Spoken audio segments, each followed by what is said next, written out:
சில நேரங்களில் வாழ்க்கை நம்மளை தனியாக நிற்க வைக்கிறது. ஆனால் ஒரு நல்ல மனசு கை கொடுத்தா வாழ்க்கை அழகாக மாறிடுங்க.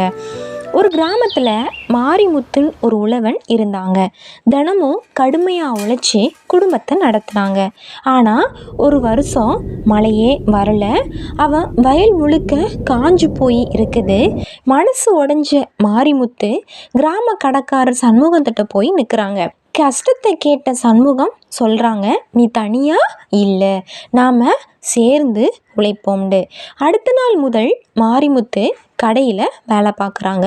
2 பேரும் சேர்ந்து நல்லா உழைக்கிறாங்க. சில மாதங்களில் அவங்களுடைய வாழ்க்கையை மாறிடுச்சு. மழையும் திரும்ப வந்துடுச்சு. மாரிமுத்து உணர்கிறாங்க, தனியாக போராடினா வாழ்க்கை கஷ்டம், சேர்ந்து நின்னா எந்த கஷ்டமும் சுலபமாக மாறணும்னு.